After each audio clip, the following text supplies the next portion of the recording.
Hello guys, कैसे हैं आप लोग। मैं Naini star classes YouTube channel में आप तमाम साथियों का स्वागत है, वेलकम है, खुश आमदीद है। आज हम पढ़ेंगे आप क्लास 10 का एनसीईआरटी बुक हिस्ट्री से जो पहला चैप्टर है, यानी अध्याय 1, जो यूरोप में राष्ट्रवाद का उदय। यूरोप में राष्ट्रवाद का उदय और उन चैप्टर में जितने भी सारे मेन पॉइंट है, मुख्य पॉइंट है जो एग्ज़ाम के दृष्टिकोण से अति महत्वपूर्ण है, उन तमाम सवालों को आज मैं इस वीडियो के माध्यम से हल कराऊंगा। तो आप तमाम साथी से रिक्वेस्ट है कि जो भी इस लेटेस्ट वीडियो में और क्लास 10 के सब्जेक्ट हिस्ट्री से चैप्टर नंबर 1 में जो भी साथी नए हैं तो हमारे इस चैनल को सब्सक्राइब करें और बेल आइकन को भी दबाएं ताकि आपको अगला वीडियो का नोटिफिकेशन आसानी से मिल जाए। इससे पहले मैं आपका क्लास 10 का ज्योग्राफी से लगभग 5-6 वीडियोस बना करके डाल चुका हूं और इस वीडियो के डिस्क्रिप्शन में उस वीडियो को भी आप देख सकते हैं।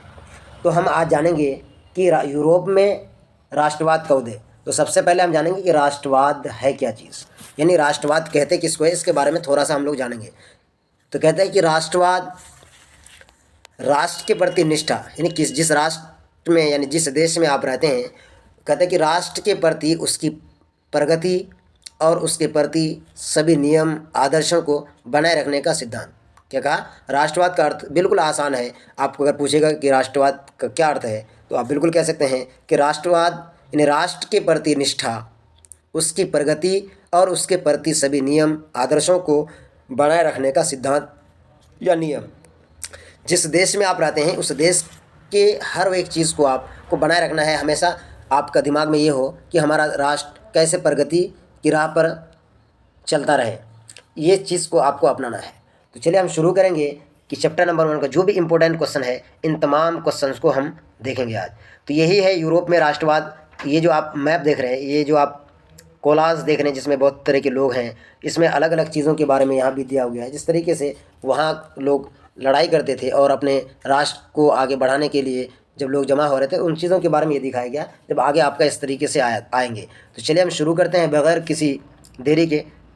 तो यहाँ जो आपने वो तस्वीर देखा तो उसमें कह रहे कि फ्रेडरिक सॉर्यू विश्वव्यापी प्रजातांत्रिक और सामाजिक गणराज्यों का 54 राष्ट्रों के बीच संधि सन 1848 ईस्वी में, ये जो संधि है सन 1848 में आता है, उसी संधि के बारे में यहाँ ये दिखा रहा है। चलिए, तो पहला क्वेश्चन है हम यूरोप में राष्ट्रवाद उदय और विकास। तो यहाँ एक एक लाइन जो स्टार देके आप देखेंगे तो ये काफ़ी इंपॉर्टेंस क्वेश्चन है और इनको हम स्टार देके इसलिए दिए हैं कि ताकि आपका एक पॉइंट के तौर पर आपको याद हो जाए। ऑब्जेक्टिव में इस तरह से पूछता है। तो सबसे पहला क्वेश्चन जो आपका है, पहला स्टार देके कहते हैं फ्रांस की क्रांति सन 1789 ईस्वी में हुई थी। ये पूछता है कि फ्रांस की क्रांति कब हुई थी, तो सन 1789 ईस्वी में फ्रांस की क्रांति हुई थी। अगला कह रहा है कि अर्नेस्ट रेनू ने 19वीं शताब्दी में राष्ट्रवाद की एक नई और व्यापक परिभाषा दी। राष्ट्रवाद की एक नई और व्यापक परिभाषा दिया था। कौन दिया था? अर्नेस्ट रेनू ने दिया था। उसके बाद है राष्ट्रवाद की कल्पना फ्रांसीसी कलाकार सोर्यू ने भी दी थी। राष्ट्रवाद की कल्पना या उससे रिलेटेड जो भी तथ्य दिया था तो ये कलाकार फ्रांस के सोर्यू ने भी दिए। तो ये भी इंपॉर्टेंट है, ये पूछता है अक्सर। अगला करें कि यूरोप में राष्ट्रवाद की स्पष्ट रूप से अभिव्यक्ति सबसे पहले फ्रांस में हुई है। यानी यूरोप के अंदर में कई राष्ट्र हैं, कई देश हैं, तो उनमें सबसे पहले स्पष्ट रूप से अभिव्यक्ति सबसे पहले कहाँ हुआ? फ्रांस में हुआ। कहाँ हुआ था? फ्रांस में हुआ था। उसके आगे कह रहे हैं कि क्रांति के पहले वहाँ बुर्बो राजवंश का निरंकुश शासन था। क्रांति के समय वहाँ का राजा लुई 16वां था। ये लुई 16वां के बारे में भी पूछता है कि क्रांति के पहले वहाँ किसका शासन था, तो बुर्बो राजवंश का निरंकुश शासन था। यानी वो सही तरीके से शासन नहीं करता था, लोगों के ऊपर अत्याचार भी करता था। और उस क्रांति के समय जब क्रांति हुआ था तो उस समय वहाँ का राजा कौन था? लुई 16वां था। इसके बारे में हम आगे भी देखेंगे, आप देखते रहिए। बिल्कुल इससे इंपॉर्टेंट क्वेश्चन आएगा और पूरा चैप्टर को मैं इस वीडियो के माध्यम से कंप्लीट कराऊंगा। अगला है स्टार्ट देखिए क्या करें कि पुरानी संस्था स्टेटस जनरल के स्थान नेशनल असेंबली का गठन किया गया था। इसके सदस्यों की निर्वाचन की व्यवस्था सक्रिय नागरिकों द्वारा की गई। नेशनल अथवा राष्ट्रीय सभा ने राजशाही का समर्थन करने वाले सामंती के साथ, है ना, सामंती को समाप्त कर दिया। मानव एवं नागरिकों के अधिकाधिक घोषणा की गई। इसमें दो बातों को विशेष बल दिया गया था। कौन कौन 2 बातों को विशेष बल दिया गया था, इसके बारे में हमने जानेंगे। देखो नंबर 1 में क्या था, कति संप्रभुता राज्य में निहित व्यक्ति या व्यक्तियों के समूह में नहीं। कहता है कि संप्रभुता राज्य में निहित व्यक्ति या व्यक्तियों के समूह में ये नहीं होना चाहिए। दूसरा क्या है, नागरिकों को स्वतंत्रता की रक्षा करना तथा उन्हें समान अधिकार देना राज्य का कर्तव्य है। ये 2 पॉइंट इस 2 पॉइंट में विशेष बल दिया गया था कि उन्हें समान अधिकार देना यानी बराबरी का हक देना है, राज्य में का कर्तव्य होगा। आगे है इसी तरीके से स्टार दे करके दिया गया है। कहता है कि यहाँ कि नेशनल असेंबली ने राजा के अधिकारों समिति कर संवैधानिक राजतंत्र की व्यवस्था की, लेकिन कन्वेंशन ने क्या कहता है, कन्वेंशन ने राजतंत्र को समाप्त कर राजा रानी को क्या दिया, मौत की सज़ा दिया था। यानी पहले जो ये राजतंत्र का शासन यानी राजा के द्वारा, तो उन लोगों को क्या किया, ये कन्वेंशन ने राजतंत्र को समाप्त कर राजा और रानी को मौत की सज़ा दिया था, यानी उसको मौत की सज़ा दे दिया गया था। अगला पॉइंट में क्या कह रहा है कि यहाँ ध्यान से देखिए, कहते 21 जनवरी सन 1793 को लुई 16वें को गिलोटिन पर चढ़ाकर सार्वजनिक रूप से फांसी दी गई थी। देखिए आपको हमने पहले पढ़ा कि उस समय जब वहाँ लोग राष्ट्रवाद के प्रति जागरूक हुआ और उसके प्रति वहाँ लोग सजग जब हुए, तो उस समय कौन थे वहाँ के ये राजा कौन था, लुई 16वां था। तो उसको गिलेटिन पे चढ़ाकर फांसी दे दी गई थी, तभी जा कर के वहाँ पर अत्याचारी वाला ये ख़त्म हुआ था। उसके बाद करें या नेपोलियन के बारे में, ये जो पॉइंट है ये काफ़ी इंपॉर्टेंट है साथियों। करें कि नेपोलियन बोनापार्ट ने 1799 ईस्वी में डायरेक्टरी का शासन समाप्त कर प्रथम कौंसल के रूप में फ्रांस में सत्ता पर अधिकार कर लिया। 1804 में नेपोलियन संहिता द्वारा जन्मजात विशेषाधिकार को समाप्त कर दिया। ये नेपोलियन बोनापार्ट है, एक बहुत ही बेहतरीन व्यक्ति थे। ये जब आया 1799 में, तो ये डायरेक्टरी शासन को क्या किया, समाप्त कर दिया था और उसके बाद काउंसिल के रूप में फ्रांस में सत्ता का अधिकार कर लिया और 1804 में नेपोलियन संहिता द्वारा जन्मजात विशेषाधिकार को समाप्त कर दिया।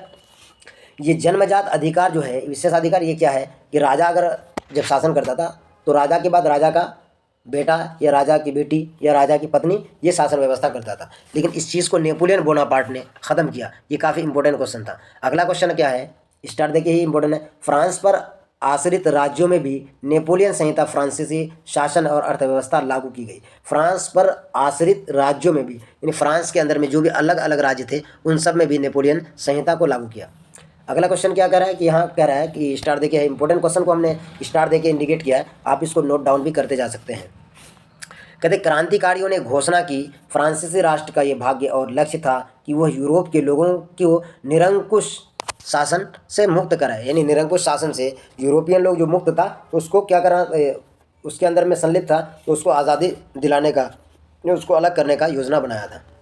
अगला है, नेपोलियन ने इटली में ट्रांसपेडेन गणराज्य एवं सिसेलपाइन गणराज्य तथा जर्मनी में राइन राज्य संघ की स्थापना कर इटली एवं जर्मनी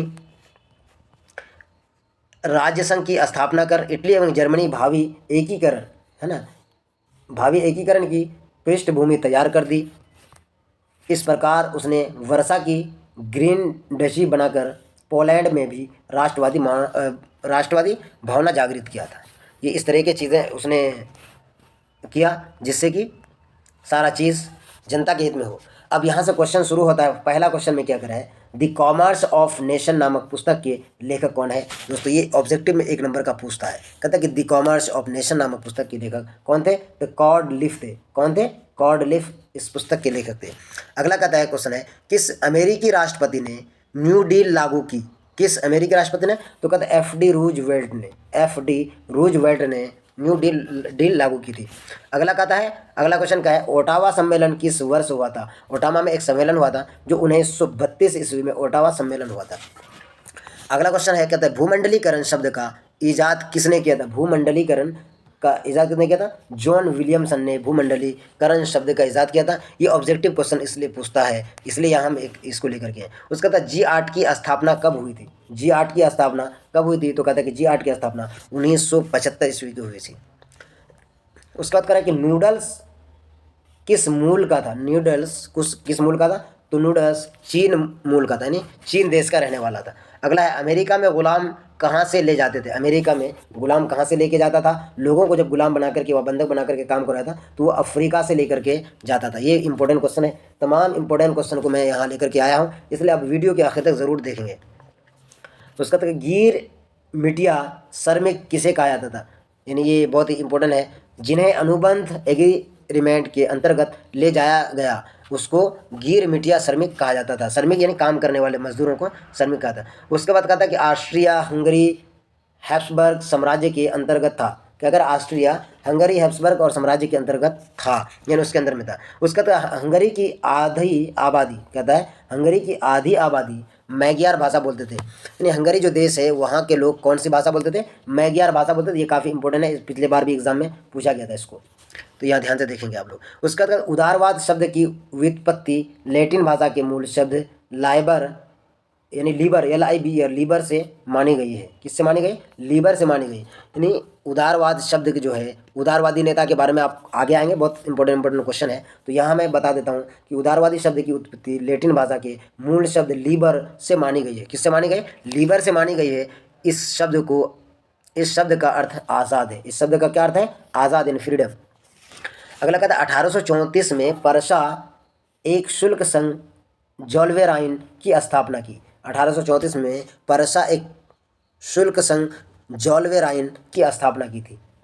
उसके बाद अगला है सन 1815 में वाटरलू के युद्ध में नेपोलियन बोनापार्ट, क्या कहता है, नेपोलियन बोनापार्ट की निर्णायक रूप से पराजय हुई। इसके साथ ही यूरोप में पुनः एक नई व्यवस्था की स्थापना हो गई। तो 1815 में वाटरलू के युद्ध में, वाटरलू एक युद्ध है वो काफ़ी इम्पोर्टेंट है। तो इस युद्ध में नेपोलियन बोनापार्ट की निर्णायक रूप से पराजय यानी हार हो गई थी। इसके साथ ही यूरोप में पुनः एक नई व्यवस्था की स्थापना की गई थी। उसके बाद कहते हैं ऑस्ट्रिया की राजधानी कहाँ है, ये भी इंपॉर्टेंट क्वेश्चन है। तो ऑस्ट्रिया की राजधानी वियना है। ऑस्ट्रिया की राजधानी कहाँ है, वियना है। अगला कह रहा है कि नेपोलियन की पराजित करने वाले प्रमुख राष्ट्रों में, नेपोलियन जो बोनापार्ट है उसकी पराजित करने वाले प्रमुख राष्ट्र कौन कौन थे, ब्रिटेन, रूस, पर्शिया और ऑस्ट्रिया के प्रतिनिधियों का सम्मेलन आयोजित किया गया। इसे वियना कांग्रेस या वियना सम्मेलन कहा जाता है। इसकी अध्यक्षता इसकी अध्यक्षता ऑस्ट्रिया के बीच चांसलर मेटरनिक ने की। इसी सम्मेलन में वियना की संधि हुई। संधि मतलब एक आपस में एक ऐसा सहमति जताया। तो उस सहमति जताने के टाइम में कौन थे वहाँ के, इसमें मेटरनिक थे। ये मेटरनिक भी बहुत बड़े और अच्छे आदमी थे। उसके बाद कह रहे हैं कि रूस के जार किसको कहता है रूस में, तो वहाँ के सम्राट को कहा जाता है। कहता है कि रूस के जार अलेक्जेंडर ने पवित्र संघ की योजना और ऑस्ट्रिया के चांसलर मेटरनिक ने चतुर्राष्ट्रीय योजना यानी मैत्री योजना, इस चीज़ के बारे में कहा था कि रूस के जार अलेक्जेंडर ने पवित्र संघ की योजना और ऑस्ट्रिया के बीच चांसलर मेटरनिक ने चतुर्राष्ट्र योजना मैत्री योजना बनाया था। उसके बाद अगला है मेटरनिक नीति का मूल मंत्र था। मेटरनिक नीति का मूल मंत्र क्या था, शासन करो और कोई परिवर्तन ना होने दो। शासन करो, कोई परिवर्तन ना होने दो। उसने जिस प्रकार की व्यवस्था यूरोप में स्थापित किया कि उससे मेटरनिक व्यवस्था कहा जाता है। तो ये मेटरनिक अच्छे भी नहीं थे, इसलिए कहता है कि शासन करो लेकिन परिवर्तन नहीं होने दो। तो ये कोई शासन तो नहीं हुआ, परिवर्तन होना ही चाहिए हर हाल में। आगे करें कि 1815 ईस्वी से 1848 के मध्य मेटरनिक ने यूरोप में राष्ट्रवाद और संसदीय प्रणाली के विकास को रोकना यथासंभव प्रयास किया। यानी उसने कि संसदीय प्रणाली के विकास को रोकना यथासंभव प्रयास किया। तो उसने विकास को रोकने का प्रयास किया था। इस तरीके से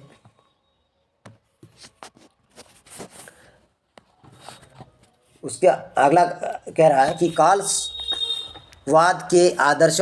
कॉलवास के आदेशों द्वारा मेटरनिक के उदारवाद के प्रचार पर रोक लगा दी। इटली में भी निरंकुश शासन स्थापित किया गया।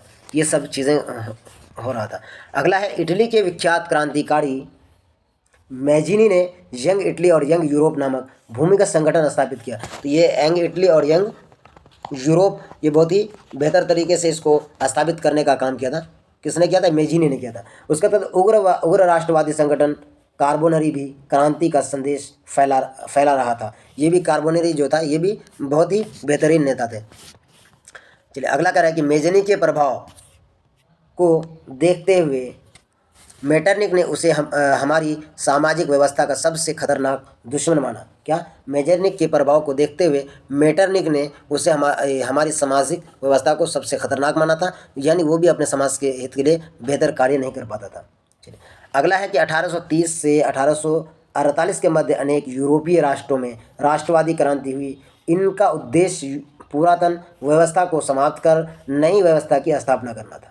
इसका उसके बाद करा अगला लुई का कहना था कि मैं अंग्रेजी राजा की भांति शासन करने की अपेक्षा करना अधिक पसंद करूंगा, यानी उसके भांति शासन करने की अपेक्षा अधिक पसंद करूंगा, यानी उससे अलग। उसका अगला कह रहा है कि 27 से 29 जुलाई तक जनता और राजशाही में संघर्ष होता रहा। ये 3 दिन फ्रांस के इतिहास में गौरवशाली 3 दिन माने जाते हैं। इन्हें 27 से 29 जुलाई तक जो जनता और राजशाही में संघर्ष होता रहा, ये 3 दिन फ्रांस के इतिहास में गौरवशाली 3 दिन माने जाते हैं। अगला है कि 1830 की फ्रांसीसी क्रांति जुलाई माह में हुई थी, इसलिए इसे जुलाई क्रांति भी कहा था। जुलाई क्रांति के बारे में आपने जाना है और पढ़ा भी है, और ये क्वेश्चन 2 नंबर का पूछता है कि जुलाई क्रांति क्या है, उसके बारे में लिखो। तो कहता है कि 1830 में की फ्रांसीसी क्रांति जुलाई माह में हुई थी, इसीलिए इसे जुलाई क्रांति कहा जाता है। अगर आगे कह रहा है फ्रांस में बुर्बो राजवंश सत्ता का अंत हुआ। अब आर्लियंस वंश के लुई फिलिप को राजगद्दी सौंप दिया गया था। किसको? आर्लियंस वंश के लुई फिलिप को राजगद्दी सौंप दिया गया था। अगला यहाँ क्वेश्चन है, ये VVI क्वेश्चन है जो काफ़ी इंपॉर्टेंट है, इसको आप लोग नोट डाउन जरूर कर लेंगे। कहते हैं मेटरनिक ने एक बार कहा था जब फ्रांस छींकता है तो बाकी यूरोप को सर्दी जुकाम हो जाता है। ये काफ़ी इंपॉर्टेंट क्वेश्चन है। क्या कहा था मेटरनिक ने? कि मेटरनिक ने एक बार कहा था जब फ्रांस छींकता है तो बाकी यूरोप को सर्दी और जुकाम हो जाता है। ये बहुत ही इंपॉर्टेंट है, ये पूछता भी है कि किसने कहा था ये। उसके बाद करें 1830 की क्रांतियों ने यूरोप में स्थापित मेटरनिक व्यवस्था एवं बाध्यता के सिद्धांत को गंभीर चुनौती दी। उसके आगे कह रहा है कि तुर्की को यूरोप का मरीज भी कहा जाता है। किसको यूरोप का मरीज कहा जाता है? तो तुर्की को, ये भी ऑब्जेक्टिव में पूछता है, ये भी VVI क्वेश्चन है। तुर्की को यूरोप का मरीज कहा जाता है। उसके बाद 1815 में वाटरलू के युद्ध में नेपोलियन बोनापार्ट की निर्णायक रूप से पराजय हुई। इसके साथ ही यूरोप में पुनः एक नई व्यवस्था की स्थापना की गई। चलिए अगला क्वेश्चन है, वियना कांग्रेस ने नेपोलियन युग का अंत एवं मेटरनिक युग का आरंभ हुआ। कब? यूएना कांग्रेस से नेपोलियन युग का अंत एवं मेटरनिक युग का आरंभ हुआ था। अगला है सिसिली और नेपल्स बुर्बो वंश सम्राट फर्डिनेंड को दे दिया गया था। किसको दे दिया गया था? सिसिली और नेपल्स बुर्बो वंश के सम्राट फर्डिनेंड को दे दिया गया था। अगला है रोम तथा उसके निकटवर्ती राज्य पोप के अधीन कर दिए गए थे। पोप जो उस वक्त था उसके अधीन कर दिया गया था। उसके बाद चार्ल्स ने 25 जुलाई 1830 को 4 अध्यादेश जारी किया था। कौन? चार्ल्स ने 25 जुलाई 1830 को 4 अध्यादेश जारी किया था। ये भी काफ़ी इंपॉर्टेंट क्वेश्चन है। अगला कि प्रेस की स्वतंत्रता समाप्त कर दी गई थी। नवनिर्वाचित प्रतिनिधियों सभा भंग कर दी गई थी। उसके बाद करा कि मतदान का अधिकार संकुचित कुलीनों को लाभ पहुंचाया गया। उसके बाद सितंबर में नए चुनाव करवाने की घोषणा की गई। उसके बाद करें अगला है कि 26 जुलाई 1830 को पेरिस की जनता ने विद्रोह कर दिया। रात भर पेरिस स्वाधीनता के नारा से गूंजता रहा। अगला है जनता को नेतृत्व विरुद्ध लफायते ने किया, जिसने फ्रांस की ओर से अमेरिकी स्वतंत्रता संग्राम में भाग लिया। अगला करें कि 1830 में ऑस्ट्रिया हंगरी साम्राज्य के अंतर्गत जर्मनी और इटली में भी क्रांतियां हुई। उसके बाद 1688 गौरवपूर्ण क्रांति द्वारा इंग्लैंड में संवैधानिक राजतंत्र की व्यवस्था हो चुकी थी। 1832 में संसदीय सुधार अधिनियम पारित किया गया। 1830 की क्रांतियों ने यूरोप में मेटरनिक व्यवस्था वैधता के सिद्धांत को गंभीर चुनौती दी थी। क्या दिया था? गंभीर चुनौती दिया था। उसके बाद अगला करें कि यूरोप में 1848 में पुनः क्रांतियों का दौर आरंभ हुआ। 1830 की क्रांति से समस्त यूरोप प्रभावित हुआ था। 1830 में जो क्रांति हुआ था तो उससे समस्त यूरोप प्रभावित हो गया था। उसके बाद कहते हैं कोरेंस नामक दार्शनिक ने यूनानियों में राष्ट्र प्रेम की भावना का प्रचार किया था। उसके बाद कहता है कि कॉन्स्टेंटाइन ने रिगास नामक एक नेता ने गुप्त समाचार पत्रों का प्रकाशन कर यूनानियों में तुर्की से स्वतंत्र होने की भावना प्रज्वलित किया था, यानी गुप्त प्रकाशन के द्वारा, गुप्त समाचार पत्रों के द्वारा। उसका कहता है कि कीवियों और कलाकारों ने यूनान को यूरोपीय सभ्यता का पालन यूरोपीय सभ्यता का पालना यानी क्रेडल ऑफ यूरोपियन सिविलाइजेशन यानी बताकर राष्ट्रवादियों के लिए समर्थन जुटाया था। अगला है, कहते हैं कि विख्यात अंग्रेज कवि लुई बायरन ने यूनानियों की धन से सहायता की तथा उनकी मृत्यु 1824 ईस्वी में हुई थी। विख्यात अंग्रेज कवि कौन? लॉर्ड बायरन ने यूनानियों की धन से सहायता की तथा उनकी मृत्यु 1824 में हुई, ये भी इम्पोर्टेंट है। तुर्की के सुल्तान ने मोरिया के विद्रोह को धार्मिक स्वरूप प्रदान किया। अगला है, तुर्की को रूस के साथ 1829 में एड्रियानोपुल की संधि करनी पड़ी। उसके बाद क्या है, कहता है कि उग्रवाद किसको कहता है? तो उग्रवाद आतंकवाद को कहा जाता है। 1832 में कुस्तुनतुनिया की संधि द्वारा स्वतंत्र यूनान राष्ट्र की स्थापना हुई थी। कब? 1832 में कुस्तुनतुनिया की जो संधि हुई थी, उस संधि के द्वारा स्वतंत्र यूनान राष्ट्र की स्थापना हुई थी। उसके बाद कह रहा है, लुई की सरकार को धनिकों के लिए और धनिकों के द्वारा संचालित कहने लगे। उसके बाद कि 22 फरवरी 1848 को पेरिस में एक विशाल सुधार भोज का आयोजन किया गया था। कब? 22 फरवरी 1848 को पेरिस में एक विशाल सुधार भोज का आयोजन किया गया था। चलिए अब यहाँ से हम थोड़ा सा इंपॉर्टेंट क्वेश्चन की तरफ बढ़ते हैं। कहता है कि राष्ट्रवाद के प्रभाव के नियम या निम्नलिखित कारण है। राष्ट्रवाद के प्रभाव के कौन कौन कारण थे? तो उसके निम्नलिखित कारण थे। नए राष्ट्र का उदय, यहाँ से हम इंपॉर्टेंट क्वेश्चन को पढ़ेंगे। आप वीडियो के आखिर तक बने रहें, काफ़ी इंपॉर्टेंट क्वेश्चन है और इस चैप्टर को कंप्लीट किया जाएगा आज इसके माध्यम से। तो कहते हैं कि राष्ट्रवाद के प्रभाव के निम्नलिखित कारण है। नए राष्ट्र का उदय, एशिया अफ्रीका उपनिवेश पर प्रभाव, भारत पर प्रभाव। उसके बाद है, कहता है कि तीसरा नंबर में कह रहा है कि भारतीय धर्म सुधार आंदोलन के नेताओं पर प्रभाव। उसके बाद कहता है 4 नंबर में निरंकुश और प्रतिक्रियावादी शक्तियों का प्रभाव पड़ना। उसके 5वां नंबर पे कह रहा है संकीर्ण राष्ट्रवाद का उदय। उसके बाद क्या है कि साम्राज्यवादी प्रवृत्ति का बढ़ावा देना, ये चीज़ें। उसके बाद कहते हैं यंग यूरोप का स्थापना 1834 में होती है। यंग यूरोप का स्थापना कब हुआ था? 1834 ईस्वी को हुआ था। अगला कह रहा है कि मेजिनी, कावूर और गैरीबोल्डी के प्रयासों से सन 1817 में इटली का एकीकरण संभव हुआ। अगर आपको पूछा है कि इटली का एकीकरण संभव कब और किन के प्रयासों से हुआ, तो कहते हैं मेजिनी, कावूर और गैरीबोल्डी के प्रयासों से सन 1870 ईस्वी में इटली का एकीकरण संभव हुआ। अगला है इंपॉर्टेंट क्वेश्चन है, कहता है कि फ्रांस में नई व्यवस्था के अनुरूप 21 वर्ष से अधिक आयु के सभी वयस्क पुरुषों को मताधिकार का प्रयोग मिला। आपको पूछ सकता है क्वेश्चन कि फ्रांस में कितने वर्ष के आयु के सभी वयस्क पुरुषों को मताधिकार, अभी महिलाओं को वोट देने का ये अधिकार नहीं मिला था, सिर्फ पुरुषों को दिया गया था कि 21 वर्ष से अधिक आयु के सभी वयस्क पुरुषों को मताधिकार मिला, यानी मत देने का अधिकार मिला था। अगला कह रहे कि 1852 में नेपोलियन ने गणतंत्र को समाप्त कर दिया और स्वयं फ्रांस का सम्राट बन गया। गणतंत्र को क्या किया? फिर से 1852 में समाप्त करके फिर उसे वो सम्राट बन गया, यानी राजा बन गया। अगला है, कहते हैं कि 1848 में इतालवी राज्यों में विद्रोह की चिंगारी सुलग उठी। मिलान और पोप के राज्यों में विद्रोह हुआ। तब 1848 में इतालवी राज्यों में विद्रोह की चिंगारी सुलग उठी। मिलान और पोप के राज्यों में विद्रोह हुआ। अगला यहाँ इंपॉर्टेंट क्वेश्चन है, कह रहा है कि 18 मई 1848 को सर्व जर्मन नेशनल असेंबली के निर्वाचित सदस्यों ने फ्रैंकफर्ट संसद का गठन किया था। कब? 18 मई 1848 ईस्वी को इस फ्रैंकफर्ट संसद का गठन किया था। अगला इंपॉर्टेंट है, कहता है 1810 में कार्बोनरी नामक गुप्त संगठन की स्थापना की थी। कब? कार्बोनरी संगठन जो है वो गुप्त रूप से कब हुआ था? 1810 में संगठन की स्थापना किया था। अगला क्वेश्चन है और काफ़ी इंपॉर्टेंट है, कहता है कि इटली के एकीकरण के 3 प्रमुख नायक थे। कौन कौन थे? इटली के एकीकरण का प्रमुख नायक कौन था? मेजिनी था, कावूर था और गैरीबोल्डी। इन्हीं तीनों लोगों के कारण इटली का एकीकरण संभव हो पाया था। अगला वीवीआई क्वेश्चन है क्या मेजिनी के बारे में, कि मेजिनी क्या था? तो कहते हैं कि मेजिनी को इटली के एकीकरण का मसीहा यानी पैगंबर कहा जाता है। ये काफ़ी इंपॉर्टेंट है दोस्तों।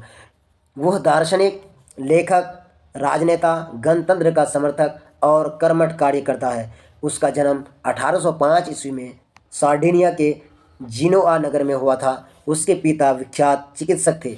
मैजिनी ने 1831 ईस्वी में मरसेई यंग इटली तथा बर्न में 1834 में यंग यूरोप की स्थापना। मेजिनी ने 1851 में फ्रेंड्स ऑफ इटली और जिनोआ क्रांतियों की सहायता की थी। ये काफ़ी मेजिनी से संबंधित था। अब आगे आ रहा है कि काउंट काउर। ये काउंट काउर को प्रधानमंत्री भी बनाया गया था। ये भी काफ़ी इंपॉर्टेंट है। दूसरा है, कहता है काउंट काउर क्या था और क्यों रखा। काउंट काउर का जन्म 1810 में हुआ था। उसका मानना था कि इटली की एकीकरण के लिए आर्थिक उन्नति एवं सैनिक शक्ति अनिवार्य थी।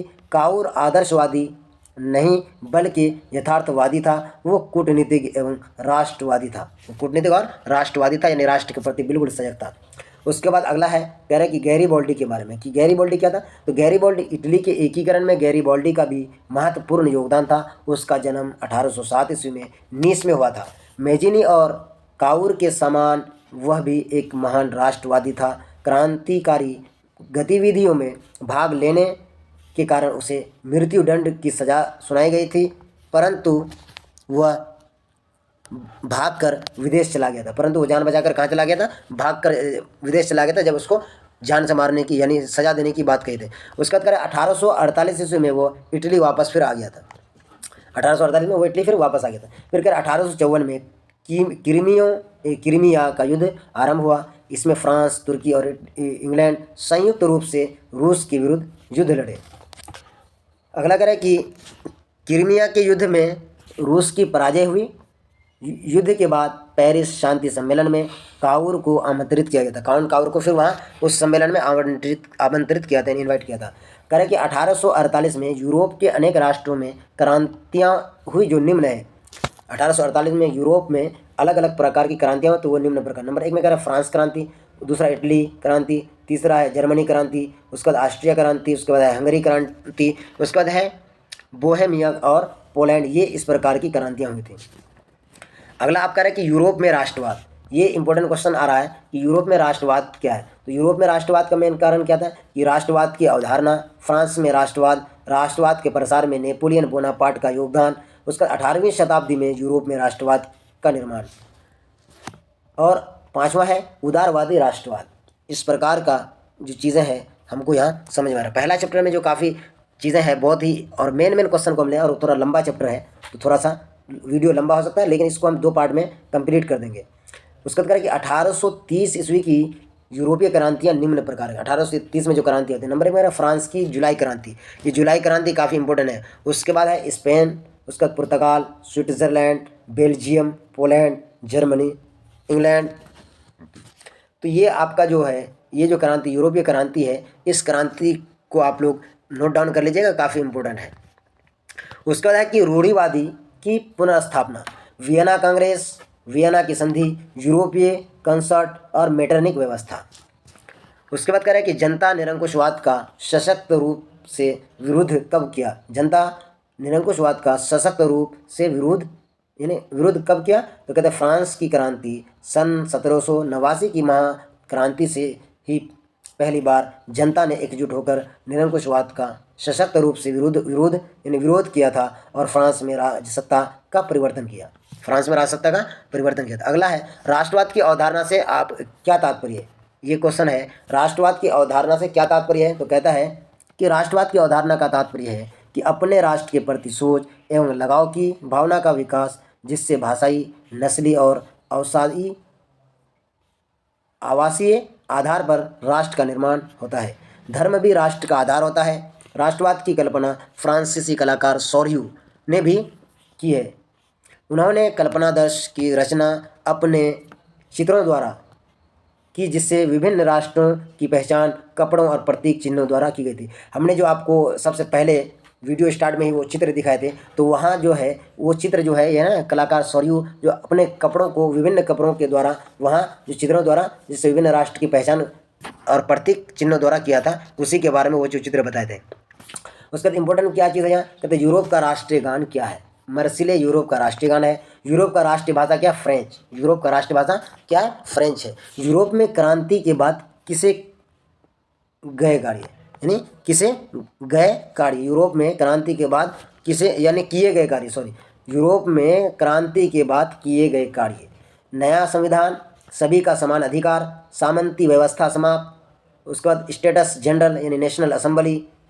अगला है आंतरिक आयात निर्यात शुल्क समाप्त, यानी देश विदेश को जो सामान निर्यात और आयात किया था तो उसमें भी शुल्क लगता था पहले, लेकिन इसको बाद में ख़त्म कर दिया गया। उसका नाप तौल की नई पद्धति, पहले नाप तौल में कमी, लेता ज़्यादा था और देता कम था। उसका एक समान कर यानी बिल्कुल टेयर जिसको कहते कर। उसके बाद कह रहा है कि 1793 ईस्वी में लुई 16वां को सार्वजनिक रूप से फांसी, उसका तानाशाही समाप्त। तो लुई 16वां के बारे में हमने पहले भी बताया कि उसको किस पे फांसी दिया गया था, वो चीज़ वहाँ हम आपको बता दिए हैं। अगला क्वेश्चन है कि नेपोलियन बोनापार्ट का योगदान। नेपोलियन बोनापार्ट था तो उसका क्या क्या योगदान रहा उसके बारे में संक्षिप्त जानकारी है। करें 1799 ईस्वी में डायरेक्टरी का शासन समाप्त कर सत्ता पर सार्वजनिक काबिज कब्जा।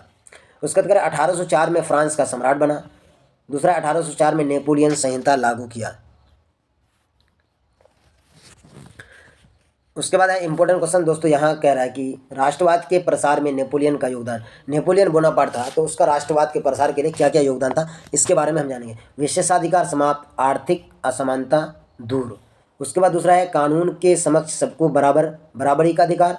उसके बाद है यातायात और संचार व्यवस्था में सुधार, समान शुल्क, समान नाप तौल की प्रणाली और एक मुद्रा द्वारा राष्ट्र को संगठित करने का प्रयास, यानी एक मुद्रा, एक राष्ट्र में एक मुद्रा, पहले अलग अलग मुद्रा चलता था। उसके बाद है सामंती व्यवस्था को समाप्त, किसानों को भूदास्तों से मुक्ति, यानी पहले भूदास्तों का गुलाम बनाया जाता था। उसका शिक्षा प्रणाली में भी सुधार, इसको शिक्षा प्रणाली में भी सुधार किया था। उसके बाद धार्मिक सुधार, चर्च की संपत्ति को जब्त कर लिया जाता था पहले। तो उसके बाद है क्या राष्ट्रवाद के विकास में सहायक तत्व। राष्ट्रवाद के विकास में कौन कौन से सहायक तत्व उसके बारे में हम यह जानेंगे। कहता है कि कुलीन वर्ग का सामाजिक और आर्थिक रूप से अत्यंत प्रभावी होना, मध्यम वर्ग का उदय, उदारवादी राष्ट्रवादी, उदारवादी लिबरल, लेंटिन आज़ाद। उसका उदारवादी लोग व्यक्ति की स्वतंत्रता और कानून के समक्ष समानता पर बल, यानी इस तरीके से राष्ट्रवाद के विकास में सहायक हुआ था। जब तक कि कुलीन वर्ग का सामाजिक और आर्थिक रूप से अत्यंत प्रभावी होना और मध्यम वर्ग का उदय, जब तक कि मध्यम वर्ग के लोग उदय नहीं होगा यानी ऊपर नहीं आने का कोशिश करेगा तब तक विकास नहीं हो सकता है। उदारवादी राष्ट्रवाद, इस तरीके से हम इस चैप्टर को अब यहाँ हम चाह रहे हैं कि इसको समाप्त करें। एक दो क्वेश्चन और हम ले लेते हैं, थोड़ा सा वीडियो लंबा हो ही रहा है। निरंकुश राजतंत्र क्या है। संविधान और प्रतिनिधि सरकार को निरंकुश राजतंत्र कहा जाता है। निजी संपत्ति की सुरक्षा, मुक्त व्यापार, प्रेस की आज़ादी, ये सब चीज़ें हैं। उसका तक आर्थिक उदारवाद। आर्थिक उदारवाद क्या है कि मुक्त व्यापार का पक्षधर, व्यापार में राजकीय नियंत्रण। जोल्वेराइन, ये जोल्वेराइन क्या है इसके बारे में थोड़ा सा देखते हैं। कहते परशा द्वारा सन 1834 में बनाया गया शुल्क संघ। उसके बाद है व्यापारियों के आर्थिक हितों की रक्षा करना, व्यापारियों के लिए मुक्त वातावरण उपलब्ध करना। जोल्वेराइन का लक्ष्य जर्मन लोगों के आर्थिक रूप में एक राष्ट्र में बांधना। वाटरलू युद्ध के बाद रूढ़िवाद की पुनर्स्थापना 1815 में हुई। अगला क्वेश्चन है साथियों, कह रहे नेपोलियन बोनापार्ट की पराजित करने वाले प्रमुख राष्ट्र कौन है। नेपोलियन बोनापार्ट, तो कहते हैं ऑस्ट्रिया की राजधानी वियना नगर में नेपोलियन बोनापार्ट को पराजित करने वाले प्रमुख राष्ट्र ब्रिटेन, रूस, पर्शिया और ऑस्ट्रिया थे। ये भी इंपॉर्टेंट क्वेश्चन है। उसका कहते हैं वियना की संधि। वियना की संधि 1815 ईस्वी में हुई थी। उसका स्टार्ट दिया हुआ क्वेश्चन काफ़ी इंपॉर्टेंट है। ऑस्ट्रिया, ब्रिटेन, रूस, पर्शिया इसमें शामिल थे। नेपोलियन द्वारा यूरोपीय राजनीतिक व्यवस्था में लाए गए बदलाव को समाप्त करने का प्रयास था। पुरानी व्यवस्था को पुनर्स्थापित करने का प्रयास। उसका कहते हैं वियना की संधि में लिए गए निर्णय। वियना की संधि में कौन कौन से निर्णय लिए गए थे इसके बारे में करें। नंबर 1 में करें फ्रांस के चारों तरफ नए राज्यों का घेरा बनाया गया। दूसरा है नेपोलियन द्वारा पराजित राजवंशों की पुनर्स्थापना का प्रयास। तीसरा में है कि नेपोलियन द्वारा जीते गए क्षेत्रों को वापस लौटाने को कहा गया। 4 नंबर में है पर्शिया को फ्रांस के पश्चिमी सीमा पर अनेक नए और महत्वपूर्ण क्षेत्र मिले। उसका 5वां नंबर में है इटली पर प्रभाव रखने के लिए मेटरनिक ने उसे कई छोटे छोटे राज्यों में तोड़ दिया गया। रूस को पोलैंड का एक भाग दे दिया गया था। 7वां नंबर में कह रहा ब्रिटेन को माल्टा, हेलीगोलैंड, ओमनिया द्वीप समूह तथा कैप ऑफ गुड होप पर नियंत्रण मिला। 8वां है जर्मनी महासंघ को भंग नहीं किया गया। इस पर अप्रत्यक्ष रूप से ऑस्ट्रिया का कब्जा स्वीकार किया गया। 9वां नंबर में है कहते हैं नेपोलियन द्वारा पराजित राजवंशों को पुनर्स्थापना का प्रयास। अगला कह रहे हैं कि रूस के जार यानी सम्राट अलेक्जेंडर ने पवित्र संघ की योजना प्रस्तुत की थी और ऑस्ट्रिया के चांसलर मेटरनिक ने चतुर्राष्ट्र मैत्री योजना प्रस्तुत किया। ये क्वेश्चन डबल हो गया, इससे पहले भी हमने इसको लिखा था और ये काफ़ी इंपॉर्टेंट है। अगला क्वेश्चन है दोस्तों, कहता है कि मेटरनिक की योजना अनुसार ऑस्ट्रिया, पर्शिया, ब्रिटेन और रूस ने चतुर्राष्ट्र मैत्री योजना स्थापित किया था। किसके अनुसार? मेटरनिक की योजना अनुसार। अगला है, और ये काफ़ी इंपॉर्टेंट है साथियों, कहता है कि जुलाई क्रांति का प्रभाव। जुलाई क्रांति का क्या प्रभाव था? तो जुलाई क्रांति का प्रभाव, फ्रांस की जुलाई क्रांति का प्रभाव फ्रांस के अतिरिक्त अन्य यूरोपीय राष्ट्रों पर भी पड़ा तथा उनकी क्रांति का मार्ग कौन कौन था? नंबर 1 स्पेन ने फर्डिनेंड के विरुद्ध आंदोलन किया, जिसका परिणाम ये हुआ कि जनता को सुविधा मिली। दूसरा है पुर्तगाल। पुर्तगाल में 1828 ईस्वी में डोम मिंगुएल ने सत्ता पर कब्जा कर लिया, जिसके विरुद्ध आंदोलन होने लगा और उसका नतीजा ये हुआ कि सत्ता में परिवर्तन हुआ और डोला मारिया सत्ता पर अधिकार करने में सफल हुआ। तीसरा है स्विट्जरलैंड। स्विट्जरलैंड विभिन्न कैंटोनों में विभक्त था। जनता ने संवैधानिक सुधारों की मांग की और उसका नतीजा ये निकली कि सरकार आंदोलन के डर से अनेक मांगों को स्वीकार कर लिया। उसका अगला और इम्पोर्टेंट क्वेश्चन है दोस्तों, वीडियो के आखिर तक बने रहेंगे, बिल्कुल लास्ट पर है। कहता है कि जर्मनी के एकीकरण में बिस्मार्क की भूमिका का वर्णन करिए। बिस्मार्क के बारे में आपने पढ़ा था। तो कहता है कि बिस्मार्क जर्मनी के एकीकरण की सैन्य शक्ति के महत्व को समझता था, अतः इसके लिए उसने रक्त और लौह की नीति का अवलंबन किया था। आपका एक ऑब्जेक्टिव में भी यहाँ से क्वेश्चन बनता है कि रक्त और लौह की नीति का अवलंबन किसने किया था? तो बिस्मार्क ने किया था। ये काफ़ी इंपॉर्टेंट है। अगला क्वेश्चन है,